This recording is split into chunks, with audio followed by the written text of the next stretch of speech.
This is professor M H. और आज के इस वीडियो में हम लोग डिस्कस करेंगे कि गिफ्ट हंग अगर हमें मिलता है तो वो टैक्सेबल है या नहीं है। ये हमें पहले हम लोग ने फर्स्ट वीडियो में देख चुके हैं कि अगर हमें 50,000 का गिफ्ट मिलता है in the form of money, movable और immovable property, up to 50,000 is not taxable. लेकिन अगर 50,000 के ऊपर अगर हमें मिलता है तो पूरा टैक्सेबल हो जाता है। लेकिन आज हम लोग डिस्कस करने वाले हैं कि कुछ ऐसी सर्कमस्टांसेस हैं, कुछ ऐसी सिचुएशन है कि जब हमें गिफ्ट 50,000 के ऊपर भी मिलता है तो भी वो नॉट टैक्सेबल होता है। तो यही हमारा आज का टॉपिक है। स्टार्ट करते हैं। तो यहाँ पे लिखा है, आप देख सकते हैं, on the following circumstances gift received in the form of money और मूवेबल और immovable property are not taxable. तो अगर 50,000 के नीचे है नॉट टैक्सेबल, 50,000 के ऊपर है तो टैक्सेबल। लेकिन 50,000 के ऊपर भी अगर इन सिचुएशन पे मिला, इन सर्कमस्टांसेस पे मिला, तो भी नॉट टैक्सेबल होगा। First one, from relative. अगर आपको कोई रिलेटिव से मिलता है, कोई गिफ्ट मिलता है, मनी, मूवेबल और इमूवेबल प्रॉपर्टी, तो वो नॉट टैक्सेबल होता है। अब हमें ये देखना है, हम लोग ये नेक्स्ट वीडियो में डिस्कस करेंगे कि रिलेटिव का मतलब क्या होता है। लेकिन एक ब्रीफ इंट्रोडक्शन दे देता हूँ। रिलेटिव, आप किसी एक बंदे को पकड़ सकते हैं, कोई भी, जैसे मिस्टर एक्स हुआ। अब मिस्टर एक्स है, मिस्टर एक्स। अब मिस्टर एक्स है तो उसकी वाइफ आ जाएगी, वो रिलेटिव में आएगी। मिस्टर एक्स के पेरेंट्स आ जाएंगे, उसके वाइफ के पेरेंट्स आ जाएंगे। फिर मिस्टर एक्स के ग्रैंड पेरेंट्स आ जाएंगे और उसके वाइफ के ग्रैंड पेरेंट्स आ जाएंगे। फिर मिस्टर एक्स और वाइफ के ब्रदर एंड सिस्टर्स आ जाएंगे। जो भी क्लोज ब्लड रिलेशंस में है वो सब रिलेटिव में काउंट होगा। इसको हम लोग डीप में करेंगे नेक्स्ट वीडियो में। लेकिन आपको ये ध्यान रखना है कि फ्रॉम रिलेटिव आपको अगर कोई गिफ्ट मिला 50,000 के ऊपर तो भी वो नॉट टैक्सेबल है। सेकेंड है, on the occasion of marriage. शादी के टाइम पे अगर आपको कोई गिफ्ट मिलता है, तो आपको पता है शादी पे तो आपको बहुत सारा गिफ्ट मिलता है, 50,000 को क्रॉस भी करता है। लेकिन शादी के टाइम पे अगर आपको कोई गिफ्ट मिला तो वो नॉट टैक्सेबल होगा। नेक्स्ट इज अंडर विल और इनहेरिटेंस। अगर वसीयत, विल मतलब वसीयत और इनहेरिटेंस मतलब आपके बाप दादाओं की कोई प्रॉपर्टी है या कुछ है, उसकी वजह से आपको कुछ विल के उसकी वजह से आपको वो प्रॉपर्टी या पैसा आपको मिल रहा है, तो ड्यू टू अंडर विल और इनहेरिटेंस अगर आपको कुछ गिफ्ट के तौर पे पैसा या प्रॉपर्टी मिलता है तो वो नॉट टैक्सेबल होता है। तो याद रखना, वसीयत और इनहेरिटेंस मतलब आपके बाप दादाओं का जो भी होगा वो। नेक्स्ट है, in contemplation of death of donor और पेई।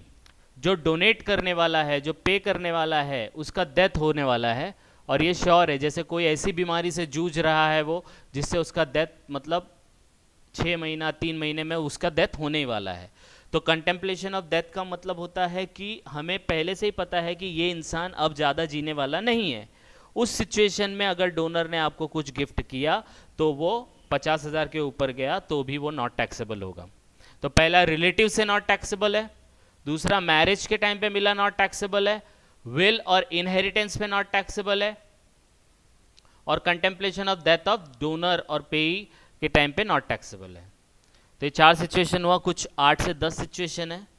Next situation, gift from local authorities. Local authorities से अगर आपको कोई गिफ्ट मिलता है तो वो भी नॉट टैक्सेबल होगा। नेक्स्ट इज, ये इंपॉर्टेंट है, transaction which are not transfer. कुछ ऐसी ट्रांजैक्शन है जो ट्रांसफर मतलब शॉर्ट में अगर समझा जाए ट्रांसफर मतलब सेल, वो ट्रांसफर की कैटेगरी में आते ही नहीं है। Example, capital assets are received on partition of HUF. HUF अगर आपको पता होगा, हिंदू अनडिवाइडेड फैमिली। तो हिंदू अनडिवाइडेड फैमिली अगर डिवाइड होती है, सब अपना अपना अलग अलग कर लेते हैं, वो टाइम पे एसेट डिस्ट्रीब्यूट होते हैं। कोई प्रॉपर्टी होगा या फ्लैट्स होंगे, वो एक साथ थे हिंदू अनडिवाइडेड में फैमिली में, लेकिन जब वो डिवाइड हुआ तो एक एक फ्लैट सबको चला गया। तो वो टाइम पे जब ये कैपिटल एसेट आपको मिला, that is not sale, that is not transfer. वो पहले कंबाइंड था, अब पार्टीशन की वजह से ये अलग हो गया है। तो इसको भी हम लोग गिफ्ट में, मतलब ये गिफ्ट के तौर पे आपको मिला है तो ये भी वैल्यू 50,000 के ऊपर जाएगी, लेकिन इसके ऊपर भी कोई भी टैक्स नहीं आएगा। सेम वे में यहाँ पे भी दिया, देखो, transfer of capital asset by holding company to subsidiary और from subsidiary to holding company और amalgamating company to amalgamated company, ये कुछ एग्जाम्पल्स दिए हैं। इन सिचुएशन में अगर आपको कुछ मिलता है तो वो गिफ्ट तो काउंट होगा, लेकिन उस पर कोई टैक्स भरने की ज़रूरत नहीं है, चाहे वो 50,000 को क्रॉस करे या ना करे। Next is from any trust institution registered under 12A और 12AA। आपको ये याद रखना है, अगर कोई ट्रस्ट हो या इंस्टीट्यूशन है वो रजिस्टर्ड है अंडर सेक्शन 12AA, आपने ये नाम सुना होगा, तो उस सिचुएशन में वो ट्रस्ट और इंस्टीट्यूशन से जो भी आपको गिफ्ट मिला उसका वैल्यू अगर 50,000 के ऊपर भी है, क्रॉस कर रहा है, तो वो नॉट टैक्सेबल होगा। लेकिन अगर आपको कोई ट्रस्ट और इंस्टीट्यूशन से गिफ्ट मिल रहा है और वो रजिस्टर्ड नहीं है, अनरजिस्टर्ड है, तो फिर उसके ऊपर आपको टैक्स भरना होगा। नेक्स्ट इज फ्रॉम यूनिवर्सिटी और एजुकेशनल इंस्टीट्यूशन, हॉस्पिटल और मेडिकल इंस्टीट्यूशन, इनसे अगर कुछ आपको गिफ्ट मिले, hospital, medical institution, university, educational institution, तो भी वो नॉट टैक्सेबल होगा, प्रोवाइडेड कुछ कंडीशन है, जो कंडीशन सेटिस्फाई करनी है। पहला, विच इज़ होली और सब्सटेंशियली फाइनेंस बाय गवर्नमेंट, तो वही यूनिवर्सिटी लेना है, वही एजुकेशनल इंस्टीट्यूशन लेना है, वही हॉस्पिटल लेना है, वही मेडिकल इंस्टीट्यूशन लेना है जो होली या substantially finance by the government, जो गवर्नमेंट के मतलब फंडिंग पे मतलब पूरा ऑपरेट होता है। अब इसमें होली है मतलब पूरा, सब्सटेंशियली मतलब 50% अप, 50% से ज़्यादा जो भी है वो गवर्नमेंट उस यूनिवर्सिटी या एजुकेशनल इंस्टीट्यूशन को फाइनेंस करती है। तो उस सिचुएशन में अगर यूनिवर्सिटी, इंस्टीट्यूशन और हॉस्पिटल से अगर आपको कोई गिफ्ट मिला तो वो नॉट टैक्सेबल होगा। यहाँ याद रखना है, ये सिचुएशन में आपको 50,000 के नीचे तो नॉट टैक्सेबल होता है, 50,000 के नीचे गिफ्ट इज नॉट टैक्सेबल, लेकिन 50,000 के ऊपर भी अगर आपको गिफ्ट मिला इन सिचुएशन पे तो भी नॉट टैक्सेबल होगा। सेकेंड कंडीशन है whose aggregate annual receipt do not exceed 1 crore, उसका एनुअल रिसिप्ट मतलब जो भी इनकम हो रहा है वो 1 करोड़ के ऊपर नहीं जाना चाहिए। तीसरा कंडीशन है its objective are throughout the India, जो ऑब्जेक्टिव के लिए ये यूनिवर्सिटी, इंस्टीट्यूशन, हॉस्पिटल सेटअप हुआ है वो थ्रू आउट उसका ऑब्जेक्टिव वही होना चाहिए। और चौथा इसका जो इम्पॉर्टेंट ऑब्जेक्टिव है, it applies is income for its objective only, जो भी इन्होंने अपना ऑब्जेक्टिव सेट किया है उस ऑब्जेक्टिव के बेसिस पे इन्होंने अपना रजिस्ट्रेशन कराया है, वह जितनी भी इनकम कमाएंगे वो इन ऑब्जेक्टिव के ऊपर ही अप्लाई करना चाहिए। मतलब कोई भी इनकम इन्होंने कमाया, वो इनकम इनका जो ऑब्जेक्टिव है, मेन ऑब्जेक्टिव के लिए ही यूज़ होना चाहिए। इन शॉर्ट बोलना चाह रहा है, जो भी इनकम ये कमाते हैं वो जो ऑब्जेक्टिव के लिए ये सेटअप किए गए हैं उन्हीं के यूज़ के लिए होना चाहिए, उन्हीं के लिए अप्लाई होना चाहिए, और कोई पर्पज़ के लिए यूज़ नहीं होना चाहिए। अगर ये चारों कंडीशन सेटिस्फाई किया तो यूनिवर्सिटी, एजुकेशनल, हॉस्पिटल और मेडिकल इंस्टीट्यूशन से अगर आपको गिफ्ट मिलता है तो वो नॉट टैक्सेबल होगा।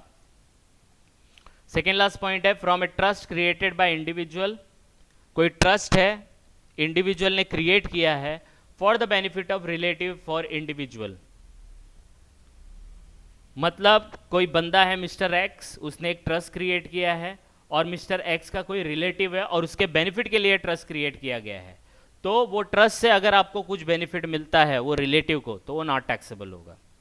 तो कोई भी इंडिविजुअल अपने रिलेटिव के लिए, बेनिफिट के लिए कोई ट्रस्ट क्रिएट करता है तो उससे जो भी गिफ्ट मिलता है वो नॉट टैक्सेबल होगा। Last one, any other class of person subject to fulfilment of condition, ये याद रखना है। और भी कोई पर्सन को आप एग्जेम्प्ट कर सकते हो, वो गवर्नमेंट के ऊपर हाथ में है, लेकिन वो जब गवर्नमेंट उस पर्टिकुलर ग्रुप ऑफ पीपल को अगर एग्जेम्प्ट करती है, क्लास ऑफ पर्सन को एग्जेम्प्ट करती है कि आपको अगर गिफ्ट 50,000 के ऊपर मिला तो भी नॉट टैक्सेबल है, तो कुछ कंडीशन वो डाल सकते हैं, वो कंडीशन ही फुलफिल करेंगे तभी आपको गिफ्ट नॉट टैक्सेबल होगा। तो ये कुछ सिचुएशंस हैं, कुछ इवेंट्स हैं, कुछ सर्कमस्टांसेस हैं, इन सिचुएशन में गिफ्ट आपको 50,000 के ऊपर मिला तो नॉट टैक्सेबल होगा। तो ये आज हम लोग ने छोटा सा टॉपिक देखा कि गिफ्ट कब नॉट टैक्सेबल होगा। इसको 1-2 बार आप गो थ्रू करिए तो आपको पूरा डाउट क्लियर हो जाएगा, और कुछ डाउट आएगा तो आप लोग कमेंट कर सकते हैं। तो that's all for today, we will continue next time. Please like and subscribe for more videos. Thank you.